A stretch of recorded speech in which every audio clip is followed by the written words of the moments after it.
আমি জানি সারা দেশের বিএনপি নেতাকর্মীদের যারা প্রকৃত অর্থেই বিএনপির সমর্থক, নিবেদিত প্রাণকর্মী নেতা এবং অন্যান্য রাজনৈতিক দলও যারা সুস্থ ধারার রাজনীতি করেন এবং সেই সঙ্গে যারা রাজনীতি করেন না, বাংলাদেশের নাগরিক, সবারই কম বেশি মন খারাপ। দেশের একজন অত্যন্ত গুরুত্বপূর্ণ নেত্রী, জাতীয় নেত্রী বেগম খালেদা জিয়া ভীষণ রকমের অসুস্থ।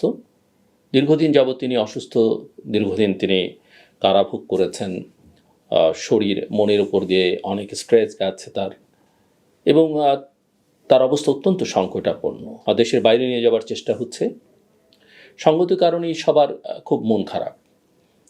রাষ্ট্রপতি তার জন্য দোয়া চেয়েছেন, প্রধান উপদেষ্টা তার জন্য দোয়া চেয়েছেন, উপদেষ্টা পরিষদে তার জন্য দোয়া চাওয়া হয়েছে, সারা দেশের মানুষ তার জন্য দোয়া করেছেন। বাংলাদেশের গণতান্ত্রিক সংগ্রামে বেগম জিয়ার যে অবদান, আপোষহীন অবদান, সেটা সবাই অত্যন্ত শ্রদ্ধার সঙ্গে স্মরণ করেন। তিনি তিনবারের প্রধানমন্ত্রী ছিলেন, বিরোধী দলের নেত্রী ছিলেন, এবং ব্যক্তিগতভাবে এই নেতৃত্বে থাকাকালীন সময়ে কখনো কোনো রকমের বিতর্কের মধ্যে তিনি নিজেকে জড়াননি, কোনো রকমের অপ্রাসঙ্গিক কথাবার্তা বলে নিজেকে খেলো করে তোলেননি, অন্তত তার যারা প্রতিদ্বন্দ্বী ছিলেন তাদের তুলনায়। এই খারাপ সময়েও যেহেতু আলোচনাটা রাজনৈতিক বিষয় নিয়ে আমার, এবং যেহেতু তার জন্য দোয়া করা ছাড়া ব্যক্তিগতভাবে আমার কিছু করবার নেই, তাকে সুস্থ করবার দায়িত্বটা সম্পূর্ণরূপে তার চিকিৎসকদের উপরে এবং সৃষ্টিকর্তার উপরে নির্ভর করে। রাজনৈতিক বিষয়ে কিছুটা আলোচনা করতেই হচ্ছে, এবং মূল কথা যেটা আমি বলতে চাইছি, যেটা আমি অনেক দিন ধরে বলছিলাম, যে ফেব্রুয়ারি মাসে বর্তমান সরকারের অধীনে আমি কোনো নির্বাচন দেখি না। আমি আমার কথার আবারও পুনরাবৃত্তি করছি। আমি বরাবরই বলে এসেছি, যদি কোনো নির্বাচন হয় সেটা একটা ফার্সিক্যাল ইলেকশন হবে, সেটা হয়তো 2014, 18 বা 24, কিংবা তারও পেছনে যদি যাই 1996 সালের ফেব্রুয়ারি, কিংবা 1986, 1988-র মতো একটা নির্বাচন হবে। এবং আদতেই আমি এখন আর কোনো নির্বাচন দেখি না। অনেকে অবাক হতে পারেন কেন আসলে দেখি না। যারা অবাক হন, আমি আসলে তাদের কাছে পাল্টা প্রশ্ন ছুড়তে চাই, কেন আপনি নির্বাচন দেখেন, কোন বিবেচনায় দেখেন, নির্বাচনের কি প্রস্তুতি আছে, সরকারের কি সদিচ্ছা আপনি দেখতে পান, রাজনৈতিক দলগুলোর মধ্যে নির্বাচন কেন্দ্রিক কী ধরনের তৎপরতা আপনি দেখতে পান। হ্যাঁ, অনেকেই বলতে পারেন যে বিএনপি তো নির্বাচনের ট্রেনে উঠে গেছে। আমি বরাবর বলে এসেছি যে নির্বাচনটা আসলে অনেক আগেই হয়ে যাওয়া উচিত ছিল, কারণ গত 14 মাসের দেশের অর্থনীতি, রাজনীতি যেভাবে ক্ষতিগ্রস্ত হয়েছে, নিরাপত্তা যেভাবে সংকটের মুখে পড়েছে, এই নির্বাচন অনেক আগেই হয়ে যেতে পারত। এবং আমি একথাও বলেছি যে ডিসেম্বরের মধ্যে আসলে নির্বাচনটা হওয়া উচিত ছিল, এবং বিএনপির আসলে এখান থেকে ফেরা উচিত হয়নি, মানে এখান থেকে শিফট করা উচিত হয়নি। যে কারণেই লন্ডনে যখন প্রধান উপদেষ্টার সঙ্গে বিএনপির ভারপ্রাপ্ত চেয়ারম্যানের, তখনই আমি বলেছিলাম যে বিএনপি ট্র্যাপড, এবং তারেক রহমান ভালনারেবল। আমার ভিডিও বা ব্লগের শিরোনাম এটা ছিল, আপনাদের স্মরণ থাকবার কথা। আজকেই আপনারা দেখেছেন যে সামাজিক যোগাযোগ মাধ্যমে বিএনপির ভারপ্রাপ্ত চেয়ারম্যান একটা স্ট্যাটাস দিয়েছেন, তার মায়ের জন্য দোয়া, তার মায়ের জন্য যারা চিকিৎসক সহ অন্যদেরকে ধন্যবাদ, কৃতজ্ঞতা, প্রধান উপদেষ্টাকে ধন্যবাদ, এগুলো আছে। কিন্তু ওই বিবৃতির শেষ প্যারাটি অত্যন্ত গুরুত্বপূর্ণ। অনেক দিন ধরেই এই প্রশ্ন, এই আলোচনা আমরা শুনছি, তিনি আসবেন, তার দলের নেতারা বলছেন, বিশেষ সময় বেঁধে দিচ্ছেন, বিশেষ দিনের কথা তারা বলছেন, কিন্তু মিস্টার রহমান দেশে ফিরছেন না। কিন্তু আজকে প্রথমবারের মতো তিনি পরিষ্কার করলেন তার এই ফেসবুক স্ট্যাটাস দিয়ে যে তিনি কেন আসছেন না। তার মূল বক্তব্য হচ্ছে যে তার বাংলাদেশে ফেরাটা তার নিজের ইচ্ছার উপর নির্ভর করে না, এমন কিছু বিষয় আছে যেটা অন্যের দ্বারা নিয়ন্ত্রিত। এবং তার বক্তব্য আরও একটা বিষয় আছে যে সব কিছু তিনি প্রকাশ করতে পারছেন না। এবং শেষ লাইনটি হচ্ছে, এই যে রাজনৈতিক পরিস্থিতি, মনে রাখবেন এটা ব্যক্তিগত পারিবারিক পরিস্থিতি নয়, রাজনৈতিক পরিস্থিতি প্রত্যাশিত পর্যায়ে উপনীত হওয়া মাত্র তিনি স্বদেশ প্রত্যাবর্তন করবেন। এখন আসলে আমার কথার সঙ্গে মিলিয়ে দেখুন রাজনৈতিক পরিস্থিতিটা কি। রাজনৈতিক পরিস্থিতিটা আসলে বিএনপির আর অনুকূলে নেই, মিস্টার তারেক রহমানের অনুকূলে নেই। কিন্তু আমরা কি দেখি? আমরা দেখি যে বিএনপি, এবং আমি যখন সমালোচনা করি বা আমি যখন বলি সমালোচনা মানে কি, আমার তো অত্যন্ত সহজ সরল আকাঙ্ক্ষা, আমি বিএনপি করি না, কিন্তু সহজ সরল একটা সৎ আকাঙ্ক্ষা ছিল যে বিএনপি যেহেতু অনেকদিন যাবতীয় একটা সেন্ট্রিস্ট পলিটিক্স করবার চেষ্টা করছে, আওয়ামী লীগ যেখানে অনুপস্থিত, দেশের হালটা বিএনপি একমাত্র ধরতে পারতো, এবং আমাদের সবাই মিলে তাকে সহযোগিতা করা উচিত। মিস্টার তারেক রহমানকে আমাদের সহযোগিতা করা উচিত দলের প্রধান নেতা হিসেবে। এটাই তো আমার মূল বক্তব্য ছিল। এর মানে এই নয় যে আমি বিএনপির একজন, বা বিএনপি ভবিষ্যতে ক্ষমতায় আসলে আমি বিএনপির মধ্যে ঢুকে পড়ব বা বিএনপি থেকে সুবিধা নিব, তা নয়। আমি জানি বিএনপি ক্ষমতায় আসলেও আমি যেমন এই সরকারের পছন্দের কেউ না, আমি যেমন আগের সরকারের কেউ পছন্দের না। বিএনপি যখন আগে ক্ষমতায় ছিল তখনও বিএনপি আমাকে খুব একটা পছন্দ করতো না, ভবিষ্যতেও করবে না। এটাই স্বাভাবিক। এবং যখন আমাদের মতো দেশে সরকারগুলো একজন সাংবাদিককে বা একজন গবেষককে পছন্দ করেন, আমি মনে করি ওই গবেষক বা ওই সাংবাদিক রাইট ট্র্যাকে আছে, এবং সেই অর্থে আমি মনে করি আমি রাইট ট্র্যাকে আছি।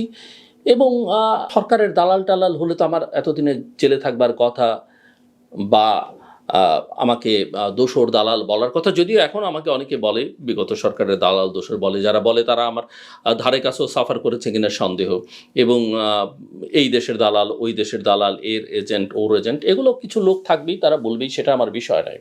কিন্তু আমার প্রশ্ন হলো যে এই যে পরিস্থিতিটা তৈরি হলো, আপনারা হয়তো একদিন আগে দেখেছেন পিনাকি ভট্টাচার্য, অত্যন্ত ইনফ্লুয়েন্সিয়াল ইউটিউবার, তার একটা ব্লগের আমি থাম্বনেল দেখলাম যে তিনি বলছেন যে তারেক রহমান ফাঁকা মাঠেও গোল করতে পারলেন না। আমি ওনার ভিডিওর কন্টেন্ট পক্ষে বিপক্ষে কোনো কথার মধ্যে না যাই, বরং আমি বলি যে এই শিরোনামটা মোটামুটিভাবে একার্থে ঠিক, কিন্তু আমি একটু তার সঙ্গে অ্যাড করতে চাই, ফাঁকা মাঠে না, আসলে মাঠটা যদি ভরাও থাকতো, তীব্র প্রতিদ্বন্দ্বিতাপূর্ণ যে প্রতিযোগী বা প্রতিদ্বন্দ্বীদের আমরা এতদিন বিএনপির দেখেছি, তারাও যদি মাঠে থাকতো, তাহলেও বিএনপি ভালোভাবে গোল করে সবকিছু নিজের নিয়ন্ত্রণে নিতে পারত। এটা আসলে ওই মাঠ ফাঁকা আর মাঠ ভরার ইস্যু না।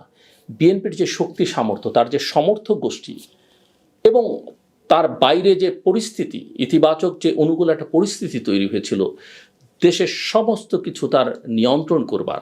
অফকোর্স আমি চাঁদাবাজির কথা বলবো না, অফকোর্স আমি প্রশাসনে আধিপত্য বজায়ের কথা বলছি না, রাজনৈতিকভাবে নির্বাচন, মানুষের সমর্থন, এমনকি ওই যে পতিতরা বা অন্যান্যরা, তাদেরও, এমনকি এই যে ফ্লোটিং ভোটার্স কিংবা তরুণ যে জনশক্তি, এর সমস্ত সমর্থনটা বিএনপি পেতে পারত, কিন্তু বিএনপি আসলে সেটাকে ক্যাশ করতে পারলো না। ওই যে বলে না, সময়ের 1 ফুট অসময়ের 10 ফুট, সময়টা বিএনপি আমি অনেকবার মনে হয়েছে আমার কাছে, যেটা আমি বহুবার বলেছি, একটা ট্রমাটাইজড পলিটিক্যাল পার্টিতে পরিণত হয়েছে। বেগম জিয়া অসুস্থ মূল নেত্রী, আরেক মূল এবং গুরুত্বপূর্ণ এই মুহূর্তে নেতা তিনি দেশের বাইরে। এর বাইরে যে নেতৃত্ব, আমি সবাইকে বলছি না, উইথ ডিউ রেসপেক্ট, আমার কাছে মনে হয়েছে যে অফকোর্স বিএনপির, আমি যারা মন দিয়ে বিএনপিকে ভালোবাসেন কর্মীদের কথা বলছি না, তারা আসলে রাজনীতিটা করছেন না। রাজনীতিটা থাকলে পরিস্থিতিটা আজকে বিএনপি ক্ষমতায় থাকতো, নিরঙ্কুশ একটা সংখ্যাগরিষ্ঠতা নিয়ে ভালোভাবে দেশ শাসন করতে পারতো, সব কিছু বিএনপি নিয়ন্ত্রণে থাকতো। কিন্তু আমার কাছে মনে হয়েছে যে কিছু ছোটোখাটো ব্যতিক্রম বাদ দিয়ে বিএনপির একটা নেতৃত্বের বড় অংশই আসলে বিএনপিকে তারা দেখছেন একটা ডিম পাড়া হাঁস হিসেবে, এবং ডিমটাকে তারা নিচ্ছেন, নিজেদের ভবিষ্যৎ আখের গোছাবার চেষ্টা করছেন, কিন্তু হাঁসটাকে যে বাঁচিয়ে রাখতে হবে সেই চিন্তাটা তাদের মধ্যে নেই। আমি আমি আমি বুঝতেই পারি না, আমার কাছে মনেই হয় না যে সবাই খুব সিরিয়াসলি পলিটিক্সটা করেন। বিএনপিটাকে টিকিয়ে রাখতে হবে, শক্তিশালী করতে হবে, এগিয়ে নিয়ে যেতে হবে, এটা এখন একেবারেই অনুপস্থিত। অথচ তাদের জন্যে এত সুবর্ণ সুযোগ বিএনপির রাজনৈতিক ইতিহাসে কখনো আসেনি। সবার শ্রদ্ধা পাওয়া, ভালোবাসা, রাইট ডিরেকশনে দেশটাকে নিয়ে যাওয়া, 54 বছরে যত আজে বাজে কাজ আমরা সবাই মিলে করেছি, সেগুলো থেকে একটা ভালো জায়গায় নিয়ে যাবার যে সুযোগ বিএনপির কাছে এসেছিল, সেটা তারা হেলায় নষ্ট করেছেন। আমি জানি না ভবিষ্যৎ কি, নির্বাচন দেখি না। আবারও বলি, এই সরকারের অধীনে নির্বাচন হতে পারে 3 মাস পরে, 6 মাস পরে, এমনকি ফেব্রুয়ারির আগেও হতে পারে, সময় নেই, কথার কথা বলছি। কিন্তু এদের অধীনে আসলে কোনো নির্বাচন এদের পক্ষে করা সম্ভব না। এরা নানা চক্রের মধ্যে ঢুকে পড়েছে, নানা ষড়যন্ত্রের মধ্যে লিপ্ত হয়ে পড়েছে। বিএনপি সেই টোপে পড়েছে। এখন দেখেন, গত বেশ কিছুদিন আমরা দেখলাম জামাত, বিএনপি, এনসিপি সবার হইচই, ওর সঙ্গে জোট করছে, এটা করছে, ওটা করছে। গত কয়েকদিন ধরে সবকিছু থমথমে, অতি উত্তেজনাজনক, বিপজ্জনক, অতি থমথমে ভাবটাও কিন্তু ভয়ঙ্কর। সংকট সেখানেই। এর মধ্যে আমরা দেখছি আমাদের নিরাপত্তা উপদেষ্টা কখনো দোহায়, কখনো যুক্তরাষ্ট্রে, কখনো দিল্লিতে ছুটাছুটি করছেন। মার্কিন ভারপ্রাপ্ত রাষ্ট্রদূতের সঙ্গে তার বৈঠকের খবর কোনো একটি কাগজ আজকে দেখলাম। নানা বিষয় নিয়ে তারা কথা বলছেন, বলতেই পারেন, কিন্তু মূল কথা ওদিক থেকে সাবেক প্রধানমন্ত্রী শেখ হাসিনা, যাকে দেশ ছেড়ে পালিয়ে যেতে হয়েছিল, তিনি অসংলগ্ন কথাবার্তা বলছেন। তারও কোনো রাজনীতি নেই। এই রাজনীতিটা আসলে গত 14-15 বছর তিনি করেননি। তিনি আমলা, পুলিশ, অন্যান্যদের উপরে নির্ভর করেছেন। নির্ভর করে দলটাকে শেষ করেছেন, দেশটাকে তো একেবারেই শেষ করেছেন। কিন্তু দলটাকে, এই যে তাদের লক্ষ লক্ষ নেতা কর্মীর জন্য একটা নিরাপদ জীবন তৈরি করার, এখান থেকে একটা শিক্ষা নিয়ে দলটাকে আবার পুনরুজ্জীবনের যে একটা চেষ্টা করা উচিত, সুস্থ ধারার একটা রাজনীতি মাপটাপ চেয়ে করা উচিত, বা কাউকে সামনে ঠেলে দেয়, সেটা তিনি করছেন না। ক্রমাগত তিনি অসংলগ্ন কথাবার্তা বলে যাচ্ছেন, এবং আমি মনে করি তার নেতা কর্মীদের, দলটাকে আরও বেশি ঝুঁকির মধ্যে তিনি ফেলে দিচ্ছেন। সব মিলিয়ে আমি মনে করি, এবং দেশের অর্থ আমি মনে করি যে রাজনীতি আদালত দিয়ে যেটা শেখ হাসিনা করেছেন, কিংবা এক্সিকিউটিভ অর্ডারে নিষিদ্ধ করা যায় না। রাজনীতি নিষিদ্ধ করা বা কাউকে রাজনীতি করতে দেয়া, তার জন্য পথ অবারিত করে দেয়া, সেটা জনগণের কাজ, এবং জনগণকে সেই সুযোগটা করে দেয়াই হচ্ছে সরকারের কাজ। সেটা বাংলাদেশে অনুপস্থিত। তো আমার কাছে মূল কথা হচ্ছে যে আগামী কয়েকদিন, কয়েক সপ্তাহ বাংলাদেশের জন্য তো বটেই, এমনকি দক্ষিণ এশিয়ার জন্য অত্যন্ত ঘটনাবহুল হয়ে উঠতে পারে, এবং সেই ঘটনাবহুল পরিস্থিতির মধ্যে বাংলাদেশ কোথায় গিয়ে দাঁড়াবে আমরা কেউই জানি না। কিন্তু এখানে যদি একটা জনগণের সরকার থাকতো, নির্বাচিত সরকার থাকতো, এখানে যদি একটা সঠিক রাজনীতি থাকতো, পরিস্থিতিটা অন্যরকম হতে পারত। তারপরও প্রত্যাশী আমরা, হয়তো ধ্বংসস্তূপের মধ্য দিয়ে মানুষ ঘুরে দাঁড়ায়, একটা দেশ ঘুরে দাঁড়ায়, একটা খারাপ পরিস্থিতির মধ্যে একটা ইতিবাচক ধারা তৈরি হয়, সেটার জন্য আমাদের আসলে অপেক্ষা করতে হবে। বিএনপি কথায় আবার ফেরত আসি, ওই যে অনেক সময় আমরা বলি যে ঘুমিয়ে স্বপ্ন দেখা আর জেগে স্বপ্ন দেখার মধ্যে পার্থক্য। স্বপ্ন দেখতে হয় জেগে, ঘুমিয়ে আপনি স্বপ্ন দেখতে পারেন, সেই স্বপ্ন আপনি নিয়ন্ত্রণ করতে পারবেন, কিন্তু জেগে থেকে যে স্বপ্ন মানুষ দেখে, সেই স্বপ্ন তার নিয়ন্ত্রণ করবার সক্ষমতা থাকে। বিএনপি যে ক্ষমতায় যাবার বা নির্বাচনে বিজয়ী হবার যে স্বপ্ন তার নেতাকর্মীদের, সেটাকে নিয়ন্ত্রণ করবার চেষ্টাটা বিএনপি করেনি। শুধু স্বপ্ন দেখলে হয় না, জেগে থেকে সেই স্বপ্নকে বাস্তবায়ন করবার জন্য শ্রম দিতে হয়, কাজ করতে হয়, চিন্তা করতে হয়, সেটাই অনুপস্থিত দেখেছি আমি। সব কথা শেষ কথা, যা হবার তা তো হবেই। আমরা যতটা পারি আমাদের অনুকূলে পরিস্থিতিটা নিয়ন্ত্রণে নেবার চেষ্টা করব, কিন্তু আমরা সবাই দেশের অত্যন্ত গুরুত্বপূর্ণ একজন নেত্রী, যিনি বাংলাদেশের জন্য কাজ করেছেন দীর্ঘকাল, বেগম খালেদা জিয়া। আসুন সবাই মিলে আমরা, দল মত নির্বিশেষে সবাই মিলে তার জন্য দোয়া করি, তার আরোগ্য কামনা করি, তিনি সুস্থ হয়ে উঠুন।